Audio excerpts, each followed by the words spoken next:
Okay, let's drift off to sleep. Today you'll be listening and dozing off on a warm afternoon at Grandma and Grandpa's at Gull Harbor.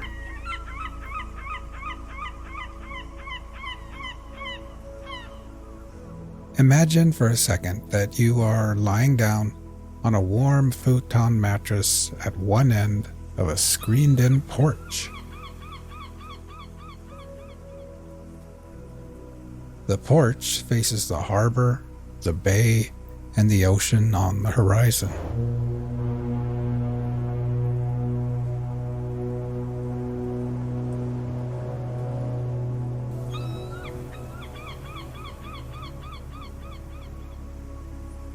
The mattress is nestled into a corner and is part of a cozy little reading nook prepared just for kids.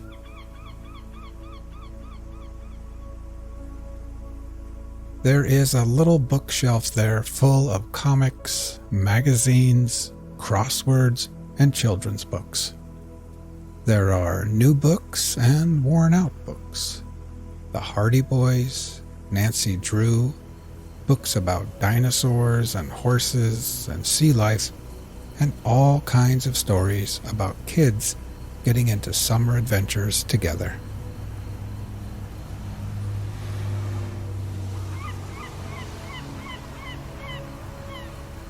A blue plastic and white transistor radio sits next to a stack of puzzles and board games. A wooden box contains decks of playing cards, dice, jacks, and short little pencils that have been sharpened way too many times.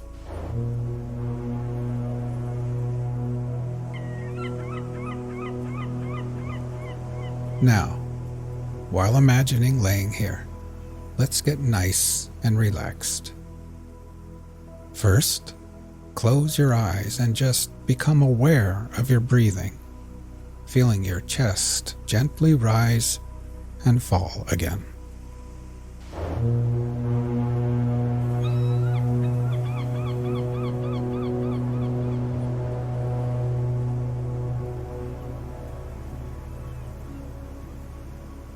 Next, we will try taking a few deeper breaths. First, filling your lungs with air, then holding it in for 2 or 3 seconds before gently exhaling and letting it all go. Ready? Breathe in deeply, hold for 3, 2, 1, and then exhale.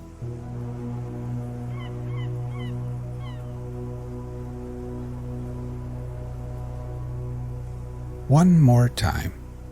Breathe in deeply, hold for 3, 2, 1, and exhale.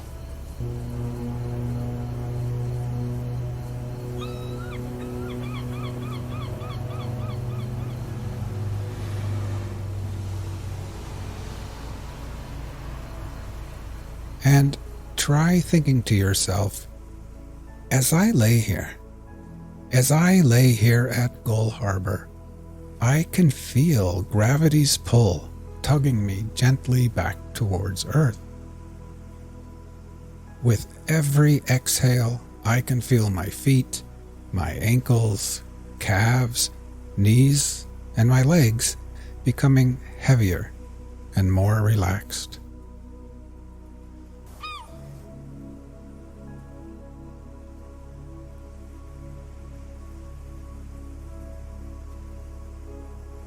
Now you can feel the cool, salty ocean air on your skin. It would almost be too cold if it wasn't for the wonderful afternoon sun shining down on you perfectly. The sunlight splatters through the screens and bathes your tan legs and arms with a soothing warmth, almost as if Grandma has wrapped you up like a cocoon in one of her quilted blankets.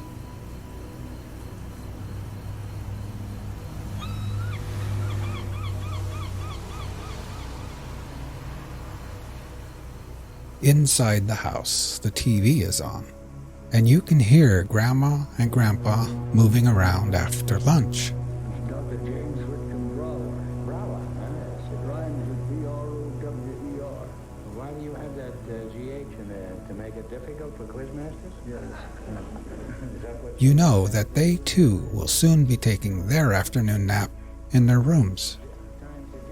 But you've got the whole porch to yourself, and your belly feels nice and warm and perfectly satisfied. Today, Grandma made clam chowder and grilled cheese sandwiches. You enjoyed the hot soup and warm, soft cheese, and then you washed it down with a glass of fresh, cold milk.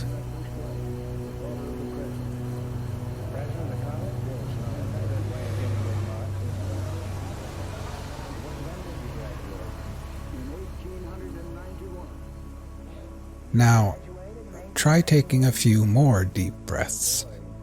First, filling your lungs with air, holding it there briefly before gently exhaling and letting it all go. Ready? Breathe in deeply, hold for 3, 2, 1, and then exhale.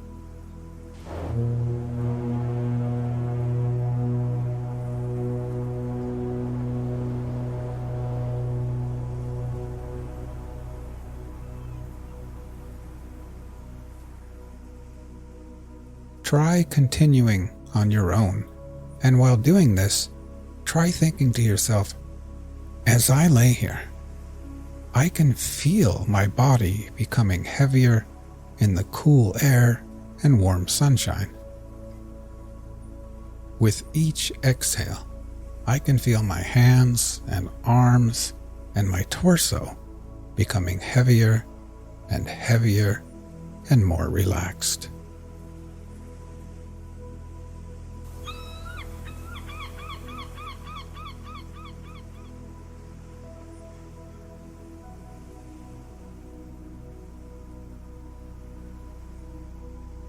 You pull out a random book from the bookshelf. This one is called Summer Friends, and on the cover is a picture of a little girl in a red dress with white polka dots.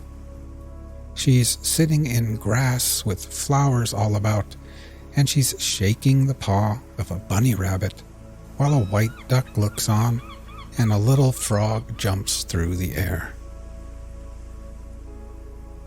You decide that you're just too sleepy to read right now, so you set the book down and lay back and think about the day. It's no wonder you're sleepy and tired. In the morning, after breakfast, Grandma rubbed coconut-scented sunscreen on your face and arms, and then Grandpa took you with him in the old rusty truck to the hardware store. There he drank coffee and laughed with old bearded men wearing high rubber boots.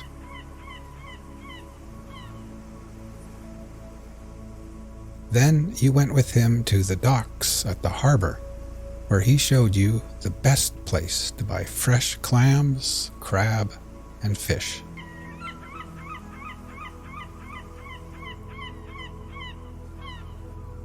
The docks were bustling with activity. Wooden boats creaked against the tide, fishermen shouted to one another, and the air was thick with the scent of salt water, fresh fish, and diesel.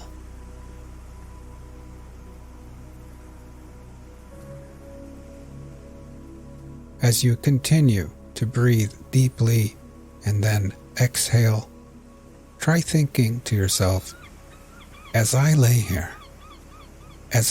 here, my whole body feels heavy and relaxed. With every exhale, I can feel gravity pulling me back towards Earth gently. I can feel my head, my shoulders, my neck becoming relaxed and at ease. And my legs are heavy and at peace with gravity's pull. Now my whole body, my legs and feet, my arms and hands, my torso, my head and neck and shoulders, my whole body is completely at peace, relaxed, and at ease.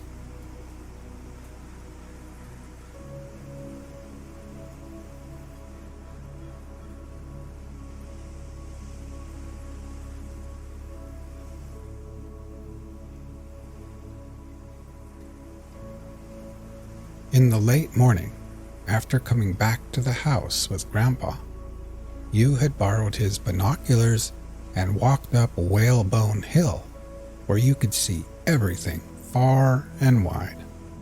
The little town of Gull Harbor, the fishing boats and ships at sea, the car ferry full of tourists headed to the islands, the seagulls, and kids riding bikes and scooters along the streets below.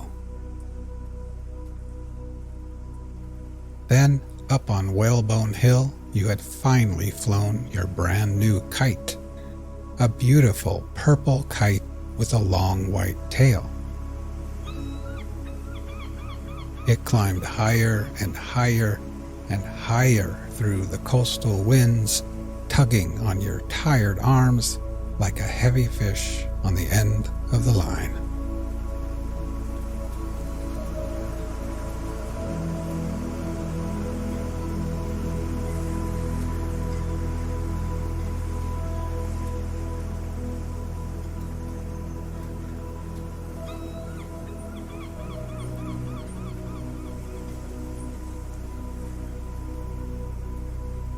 But now, so drowsy, laying under the sun on the porch, after a long morning of adventures in the crisp, fresh coastal air, you pick up the transistor radio and dial into a random station.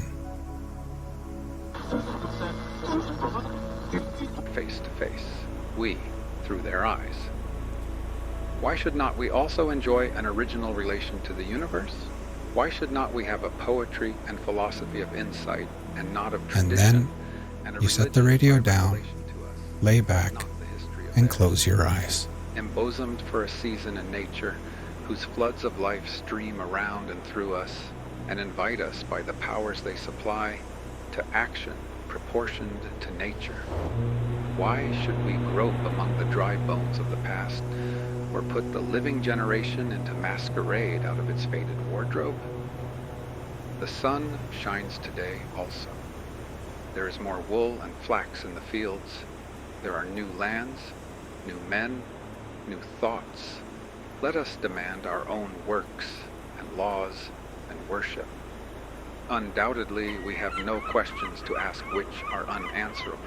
We must trust the perfection of the creation so far as to believe that whatever curiosity the order of things has awakened in our minds, the order of things can satisfy.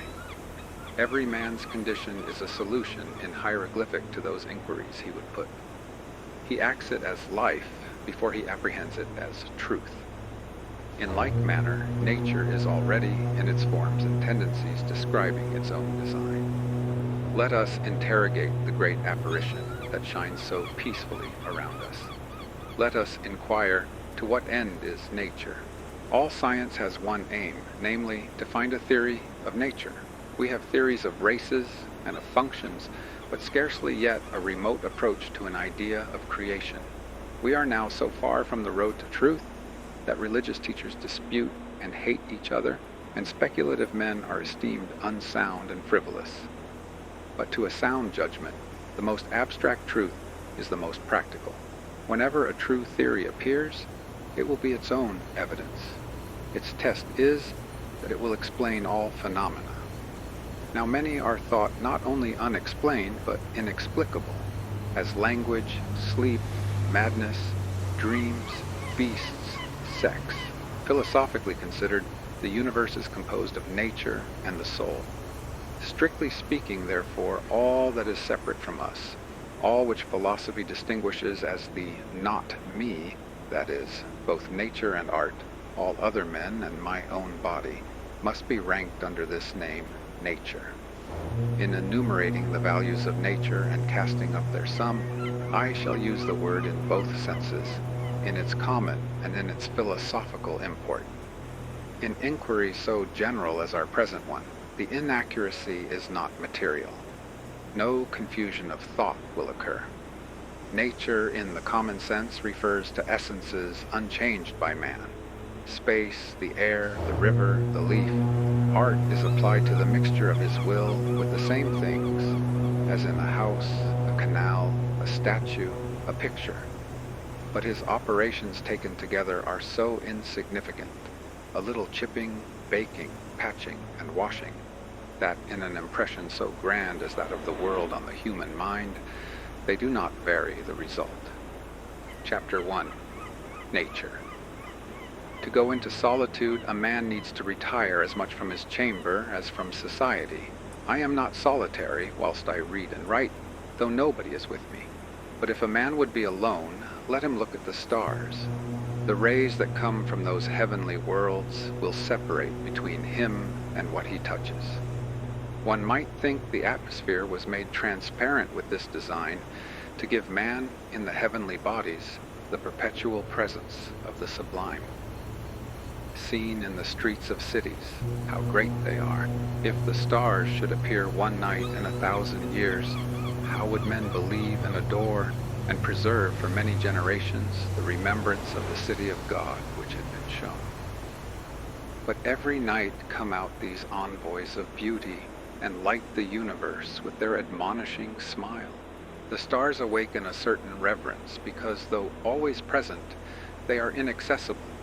But all natural objects make a kindred impression when the mind is open to their influence.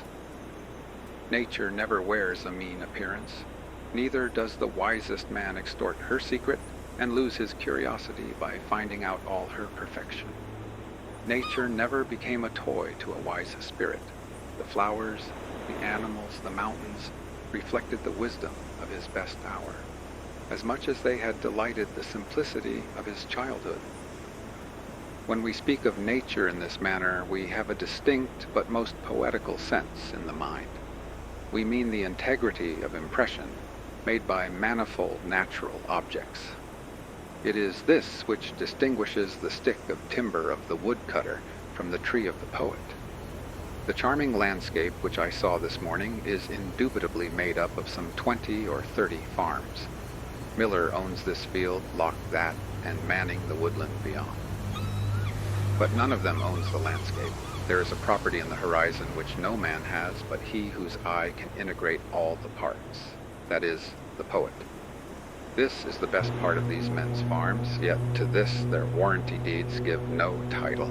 To speak truly, few adult persons can see nature. Most persons do not see the sun.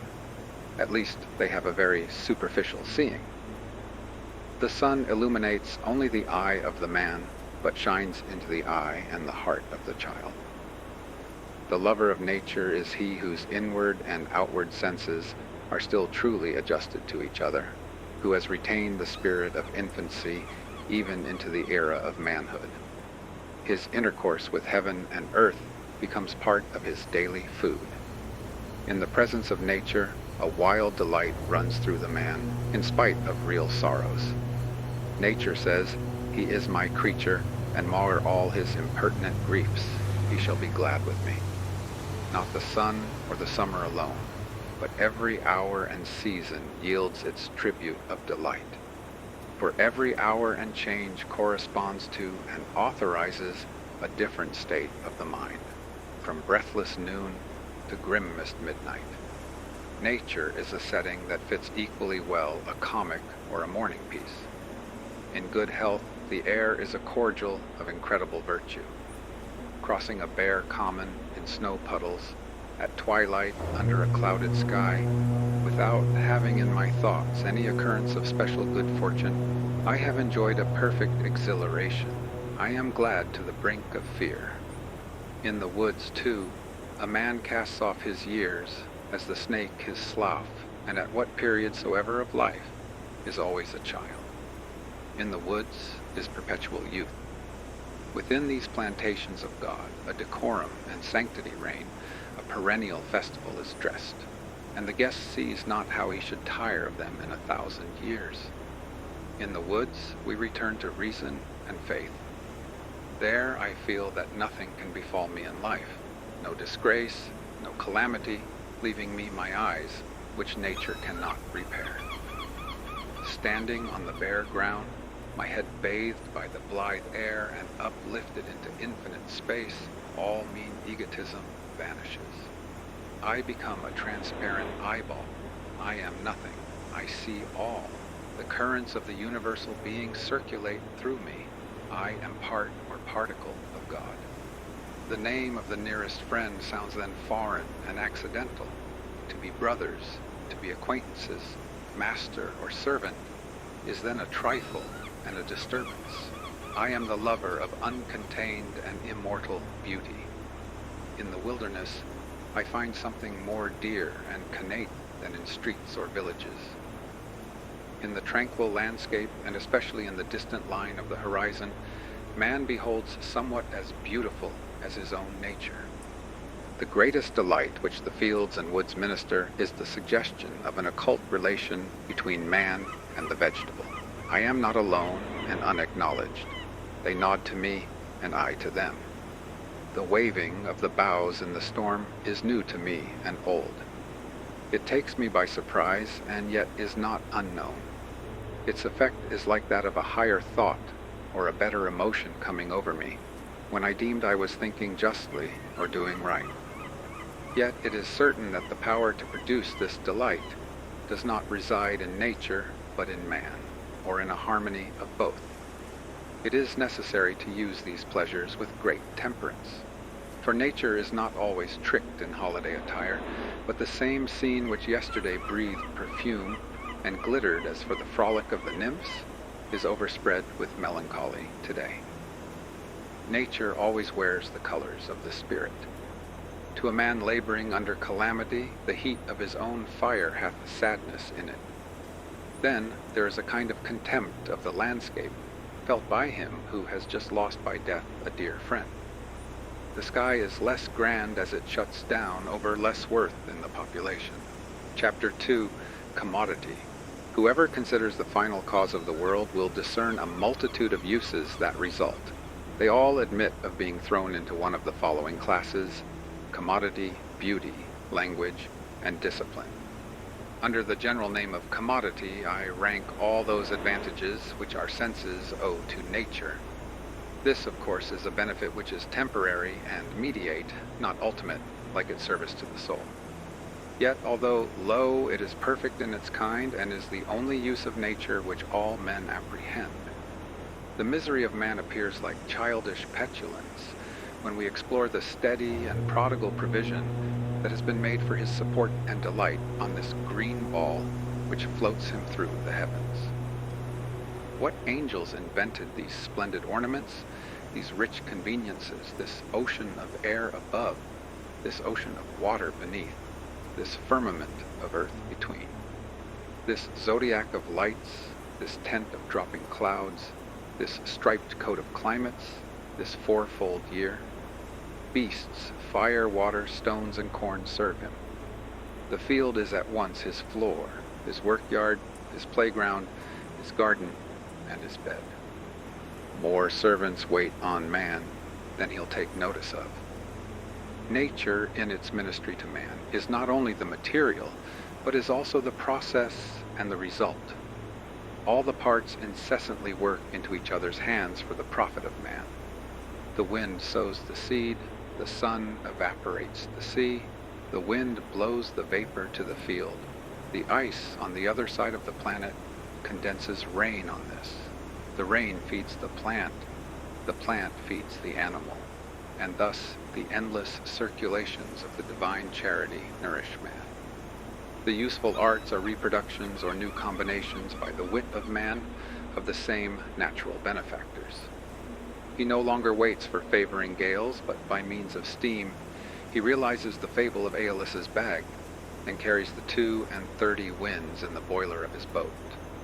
To diminish friction, he paves the road with iron bars, and mounting a coach with a shipload of men, animals, and merchandise behind him, he darts through the country, from town to town like an eagle or a swallow through the air. By the aggregate of these aids, how has the face of the world changed from the era of Noah to that of Napoleon? The private poor man hath cities, ships, canals, bridges built for him. He goes to the post office, and the human race run on his errands, to the bookshop, and the human race read and write of all that happens, for him, to the courthouse, and nations repair his wrongs. He sets his house upon the road, and the human race go forth every morning and shovel out the snow and cut a path for him. But there is no need of specifying particulars in this class of uses. The catalog is endless, and the examples so obvious that I shall leave them to the reader's reflection with the general remark that this mercenary benefit is one which has respect to a farther good. A man is fed, not that he may be fed, but that he may work. Chapter 3. Beauty. A nobler want of man is served by nature, namely, the love of beauty. The ancient Greeks called the world cosmos, beauty. Such is the constitution of all things, or such the plastic power of the human eye, that the primary forms, as the sky, the mountain, the tree, the animal, give us a delight in and for themselves, a pleasure arising from outline, color, motion, and grouping. This seems partly owing to the eye itself. The eye is the best of artists. By the mutual action of its structure and of the laws of light, perspective is produced which integrates every mass of objects, of what character soever, into a well-colored and shaded globe, so that where the particular objects are mean and unaffecting, the landscape which they compose is round and symmetrical. And as the eye is the best composer, so light is the first of painters. There is no object so foul that intense light will not make beautiful, and the stimulus it affords to the sense, and a sort of infinitude which it hath, like space and time, make all matter gay. Even the corpse has its own beauty. But besides this general grace diffused over nature, almost all the individual forms are agreeable to the eye, as is proved by our endless imitations of some of them, as the acorn, the grape, the pine cone, the wheat ear, the egg, the wings and forms of most birds, the lion's claw, the serpent, the butterfly, seashells, flames, clouds, buds, leaves, and the forms of many trees, as the palm. For better consideration, we may distribute the aspects of beauty in a threefold manner. 1. First, the simple perception of natural forms is a delight. The influence of the forms and actions in nature is so needful to man that, in its lowest functions, it seems to lie on the confines of commodity and beauty. To the body and mind which have been cramped by noxious work or company, nature is medicinal and restores their tone. The tradesman, the attorney, comes out of the din and craft of the street and sees the sky and the woods and is a man again.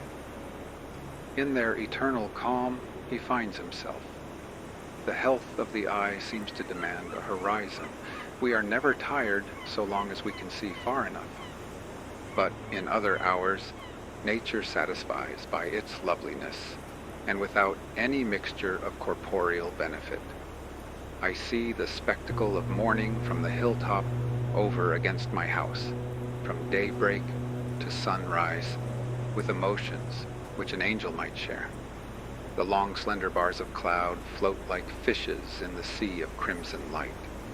From the earth, as a shore, I look out into that silent sea. I seem to partake its rapid transformations.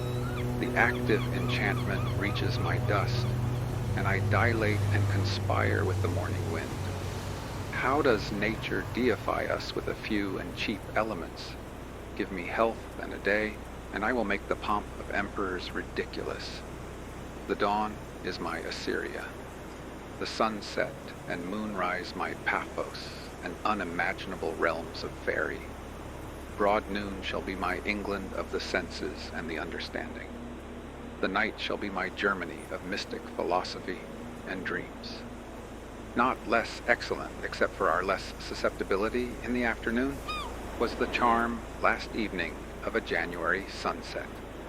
The western clouds divided and subdivided themselves into pink flakes, modulated with tints of unspeakable softness, and the air had so much life and sweetness that it was a pain to come within doors.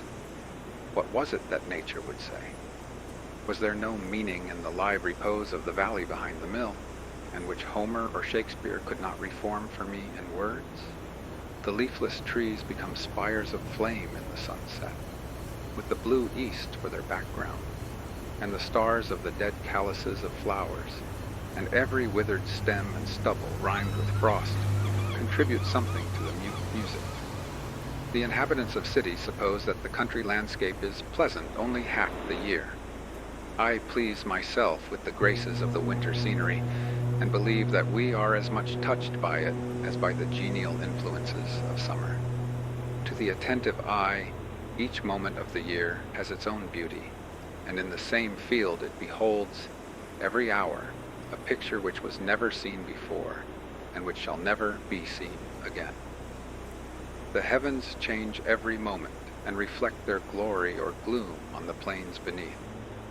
The state of the crop in the surrounding farms alters the expression of the earth from week to week. The succession of native plants in the pastures and roadsides, which makes the silent clock by which time tells the summer hours, will make even the divisions of the day sensible to a keen observer. The tribes of birds and insects, like the plants punctual to their time, follow each other, and the year has room for all. By water courses the variety is greater. In July, the blue pontidaria or pickerel weed blooms in large beds in the shallow parts of our pleasant river, and swarms with yellow butterflies in continual motion. Art cannot rival this pomp of purple and gold. Indeed, the river is a perpetual gala, and boasts each month a new ornament. But this beauty of nature, which is seen and felt as beauty, is the least part. The shows of day, the dewy morning, the rainbow, mountains, orchards in blossom, stars, moonlight, shadows in still water, and the like, if too eagerly hunted, become shows merely, and mock us with their unreality. Go out of the house to see the moon, and it is mere tinsel. It will not please as when its light shines upon your necessary journey. The beauty that shimmers in the yellow afternoons of October, whoever could clutch it? Go forth to find it, and it is gone. 'Tis only a mirage as you look from the windows of diligence. 2. The presence of a higher, namely, of the spiritual element, is essential to its perfection. The high and divine beauty, which can be loved without effeminacy, is that which is found in combination with the human will. Beauty is the mark God sets upon virtue. Every natural action is graceful. Every heroic act is also decent, and causes the place and the bystanders to shine. We are taught by great actions that the universe is the property of every individual in it. Every rational creature has all nature for his dowry and estate. It is his, if he will. He may divest himself of it, he may creep into a corner and abdicate his kingdom, as most men do, but he is entitled to the world by his constitution. In proportion to the energy of his thought and will, he takes up the world into himself. All those things for which men plow, build, or sail obey virtue, said Sallust. The winds and waves, said Gibbon, are always on the side of the ablest navigators. So are the sun and moon and all the stars of heaven. When a noble act is done, perchance in a scene of great natural beauty, when Leonidas and his 300 martyrs consume one day in dying, and the sun and moon come each and look at them once in the steep defile of Thermopylae. When Arnold Winkelried in the high Alps, under the shadow of the avalanche, gathers in his side a sheaf of Austrian spears to break the line for his comrades. Are not these heroes entitled to add the beauty of the scene to the beauty of the deed? when the bark of Columbus nears the shore of America. Before it, the beach lined with savages, fleeing out of all their huts of cane, the sea behind and the purple mountains of the Indian archipelago around. Can we separate the man from the living picture? Does not the New World clothe his form with her palm groves and savannas as fit drapery? Ever does natural beauty steal in like air and envelope great actions? When Sir Harry Vane was dragged up the Tower Hill, sitting on a sled to suffer death as the champion of the English laws, one of the multitude cried out to him, "You never sate on so glorious a seat." Charles II, to intimidate the citizens of London, caused the patriot Lord Russell to be drawn in an open coach through the principal streets of the city on his way to the scaffold. But, his biographer says, the multitude imagined they saw liberty and virtue sitting by his side. In private places, among sordid objects, an act of truth or heroism seems at once to draw to itself the sky as its temple, the sun as its candle.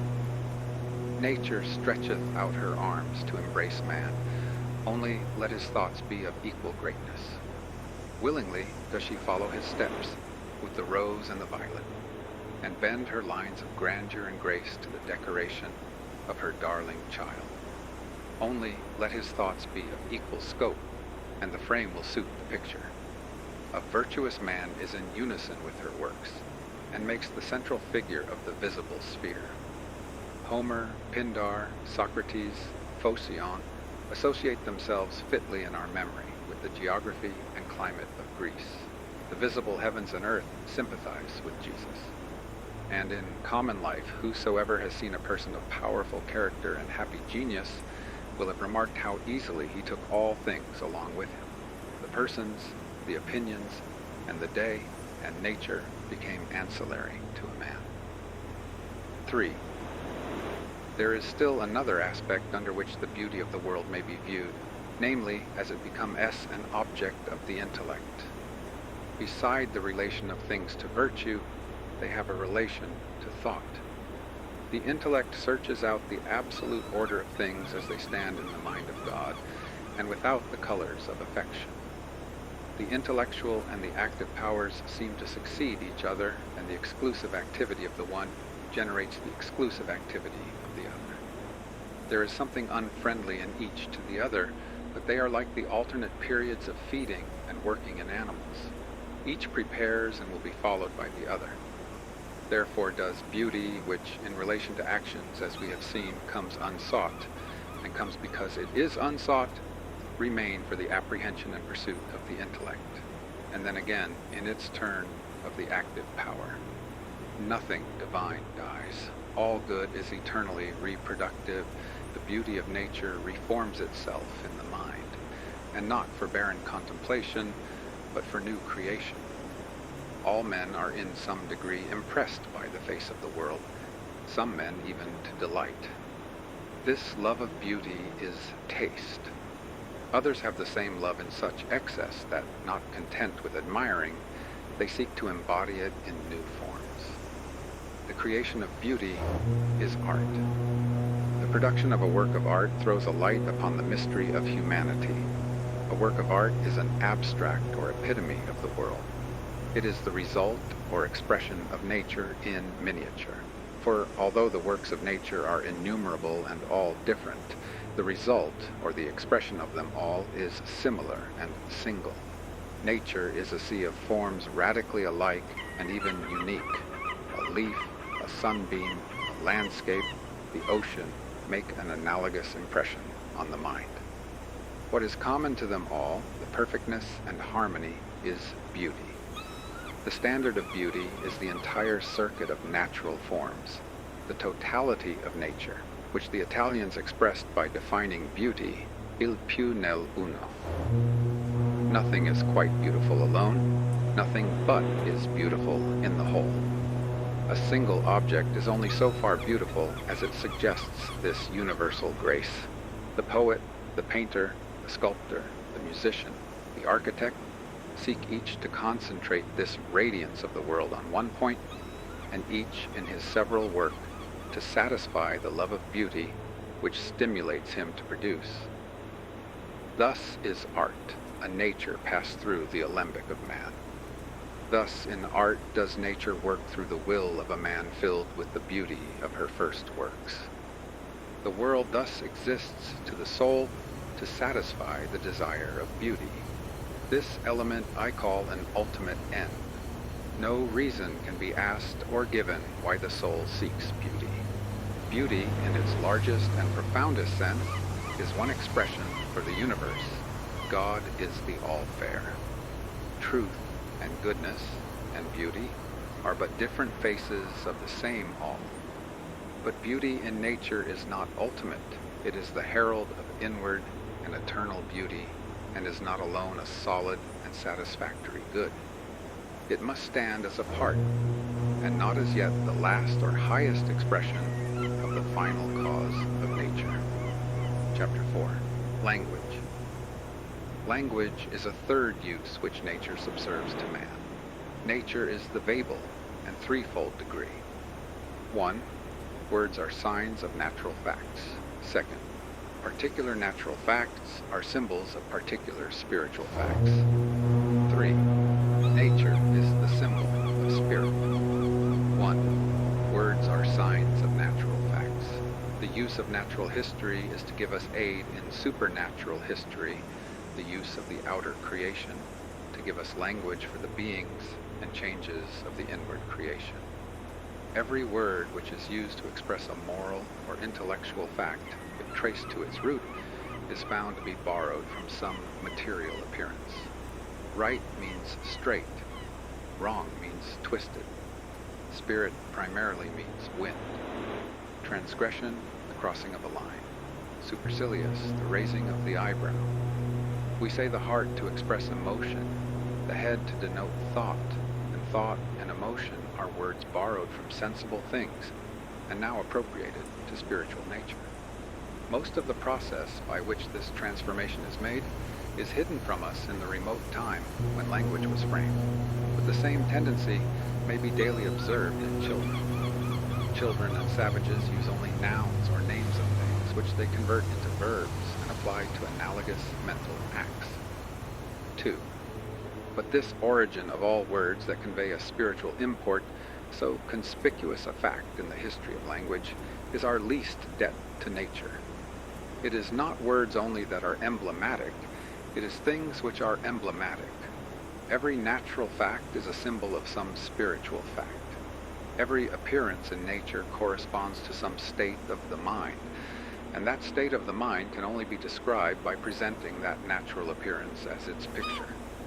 An enraged man is a lion, a cunning man is a fox, a firm man is a rock, a learned man is a torch, a lamb is innocence, a snake is subtle spite.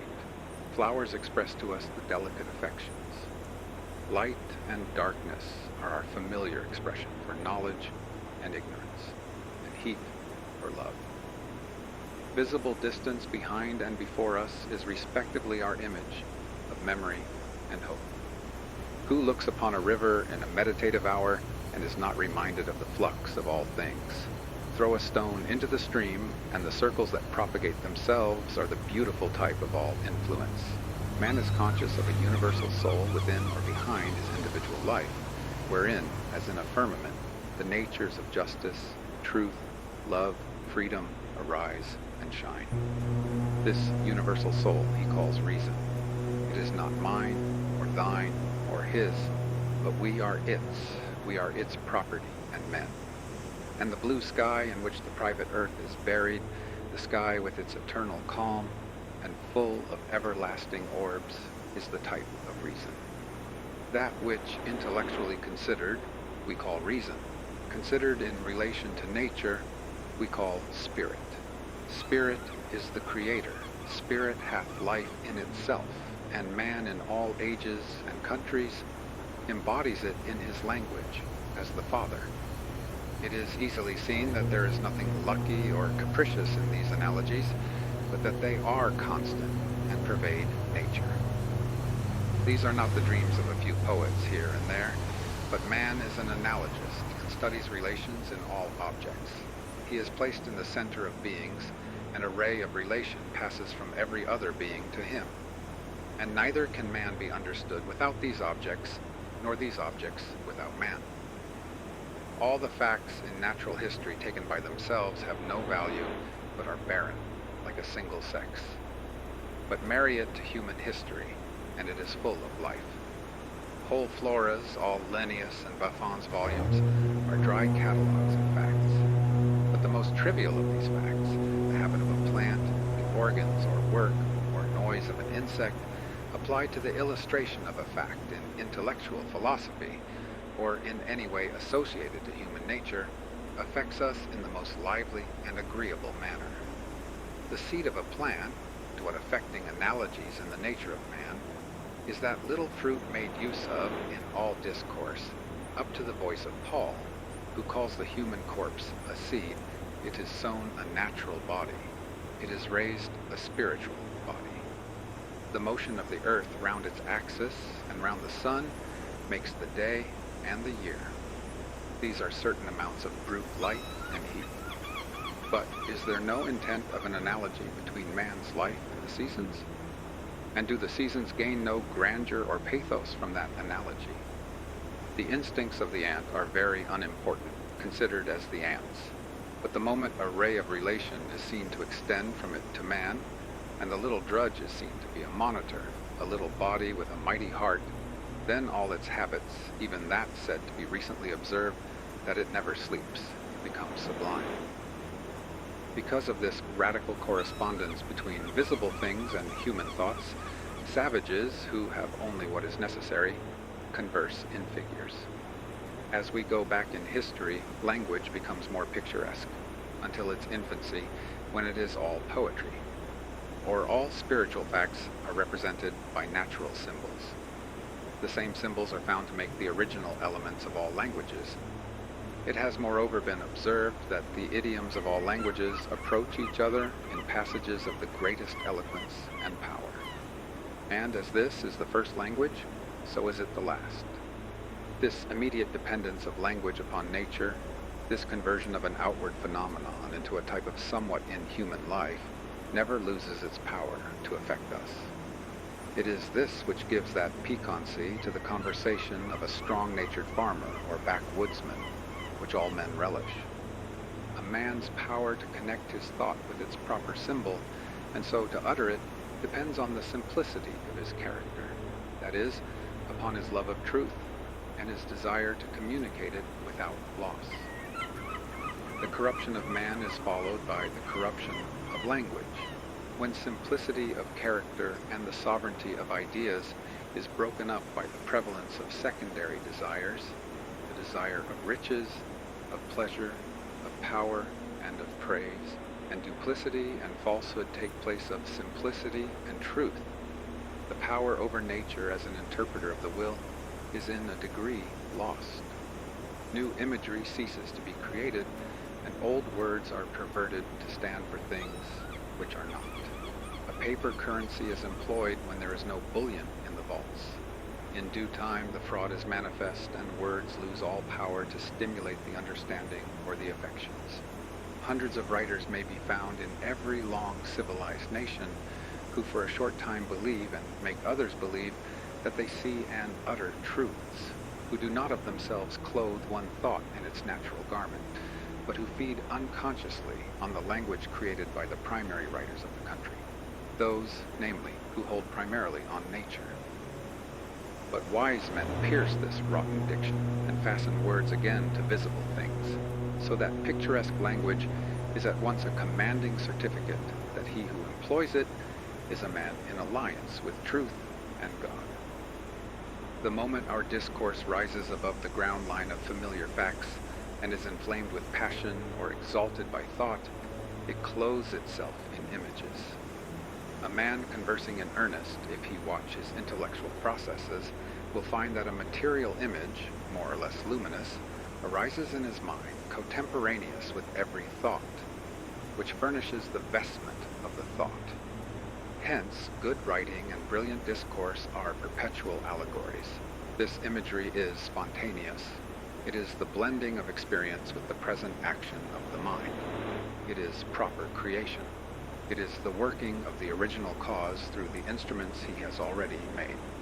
These facts may suggest the advantage which the country life possesses for a powerful mind over the artificial and curtailed life of cities. We know more from nature than we can at will communicate. Its light flows into the mind ever more, and we forget its presence. The poet, the orator, bred in the woods, whose senses have been nourished by their fair and appeasing changes, year after year, without design and without heed, shall not lose their lesson altogether in the roar of cities or the broil of politics. Long hereafter, amidst agitation and terror in national councils, in the hour of revolution, these solemn images shall reappear in their morning luster as fit symbols and words of the thoughts which the passing events shall awaken. At the call of a noble sentiment, again the woods wave, the pines murmur, the river rolls and shines, and the cattle low upon the mountains as he saw and heard them in his infancy. And with these forms, the spells of persuasion, the keys of power are put into his hands. 3. We are thus assisted by natural objects in the expression of particular meanings. But how great a language to convey such peppercorn informations! Did it need such noble races of creatures, this profusion of forms, this host of orbs in heaven, to furnish man with the dictionary and grammar of his municipal speech? Whilst we use this grand cipher to expedite the affairs of our pot and kettle, we feel that we have not yet put it to its use, neither are able. We are like travelers using the cinders of a volcano to roast their eggs.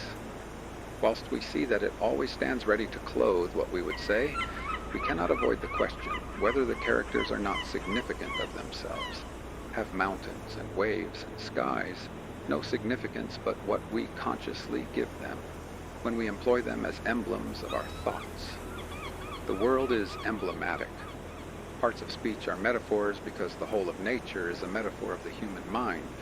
The laws of moral nature answer to those of matter as face-to-face in a glass. The visible world and the relation of its parts is the dial plate of the invisible. The axioms of physics translate the laws of ethics. Thus, the whole is greater than its part. Reaction is equal to action. The smallest weight may be made to lift the greatest, the difference of weight being compensated by time, and many the like propositions which have an ethical as well as physical sense. These propositions have a much more extensive and universal sense when applied to human life than when confined to technical use. In like manner, the memorable words of history and the proverbs of nations consist usually of a natural fact, selected as a picture or parable of a moral truth. Thus, a rolling stone gathers no moss. A bird in the hand is worth two in the bush. A cripple in the right way will beat a racer in the wrong. Make hay while the sun shines. 'Tis hard to carry a full cup even. Vinegar is the son of wine. The last ounce broke the camel's back. Long-lived trees make roots first, and the like. In their primary sense, these are trivial facts, but we repeat them for the value of their analogical import. What is true of proverbs is true of all fables, parables, and allegories.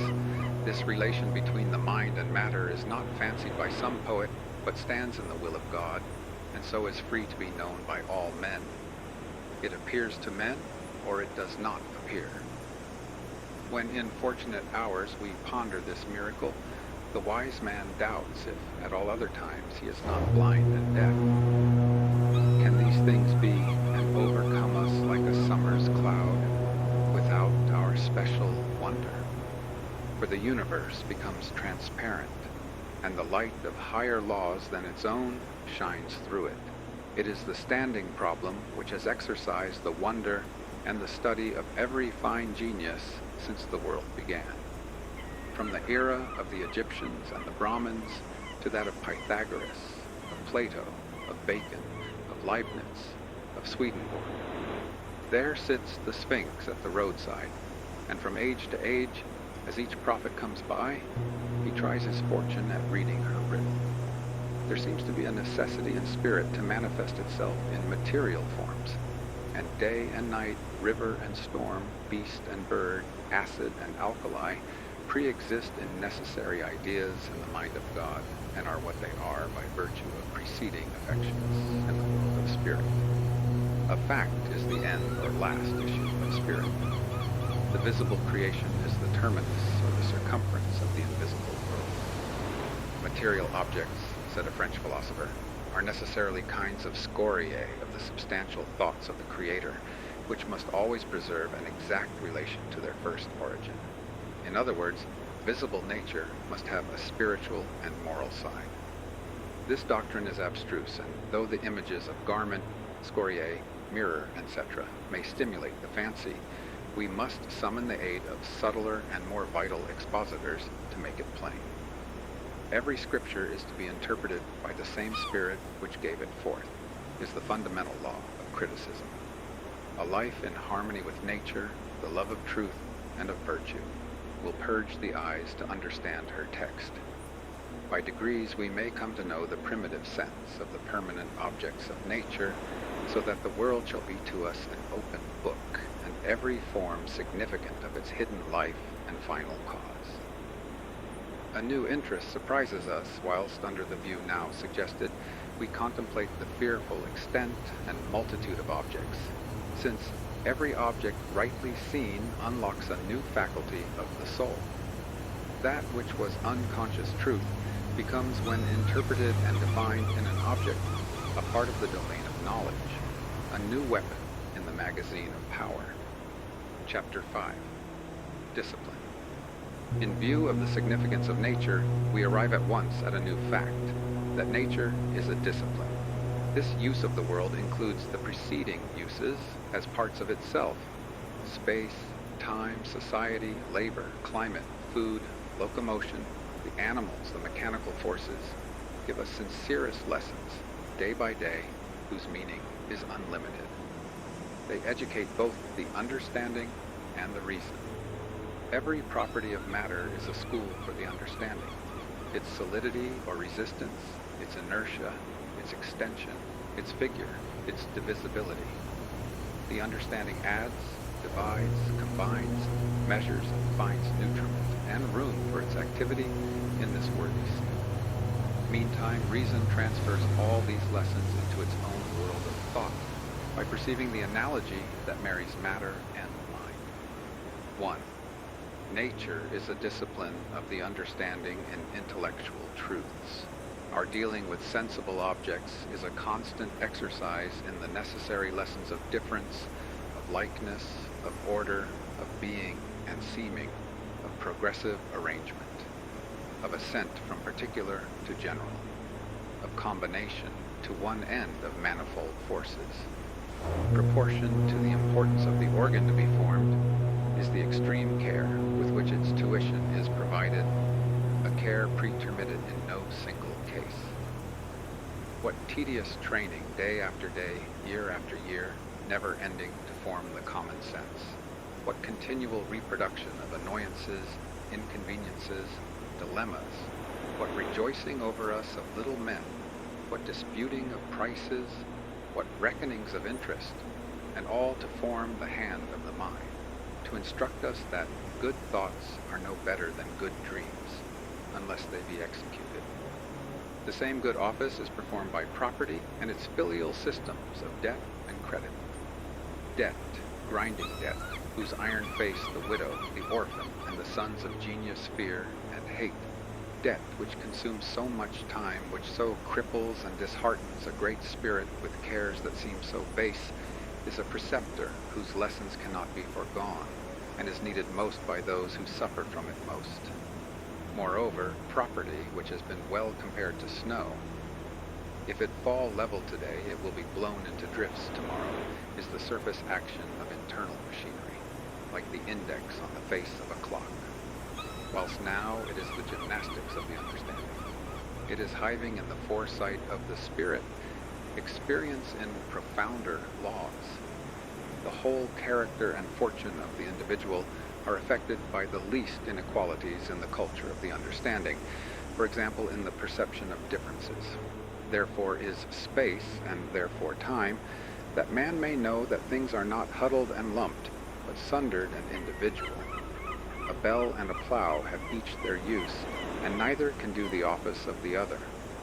Water is good to drink, coal to burn, wool to wear. But wool cannot be drunk, nor water spun, nor coal eaten. The wise man shows his wisdom in separation, in gradation, and his scale of creatures and of merits is as wide as nature. The foolish have no range in their scale, but suppose every man is as every other man. What is not good they call the worst, and what is not hateful they call the best. In like manner, what good heed nature forms in us, she pardons no mistakes. Her ye is yea, and her nay, nay. The first steps in agriculture, astronomy, zoology, those first steps which the farmer, the hunter, and the sailor take, teach that nature's dice are always loaded, that in her heaps and rubbish are concealed sure and useful results. How calmly and genially the mind apprehends one after another the laws of physics, what noble emotions dilate the mortal as he enters into the counsels of the creation, and feels by knowledge the privilege to be. His insight refines him. The beauty of nature shines in his own breast. Man is greater that he can see this, and the universe less, because time and space relations vanish as laws are known. Here again we are impressed and even daunted by the immense universe to be explored. What we know is a point to what we do not know. Open any recent journal of science and weigh the problems suggested concerning light, heat, electricity, magnetism, physiology, geology, and judge whether the interest of natural science is likely to be soon exhausted. Passing by many particulars of the discipline of nature, we must not omit to specify two. The exercise of the will or the lesson of power is taught in every event. From the child's successive possession of his several senses up to the hour when he saith, "Thy will be done." He is learning the secret that he can reduce under his will, not only particular events, but great classes, nay, the whole series of events, and so conform all facts to his character. Nature is thoroughly mediate. It is made to serve. It receives the dominion of man as meekly as the ass on which the Savior rode. It offers all its kingdoms to man as the raw material which he may mold into what is useful. Man is never weary of working it up. He forges the subtile and delicate air into wise and melodious words, and gives them wing as angels of persuasion and command. One after another his victorious thought comes up with and reduces all things, until the world becomes at last only a realized will. The double,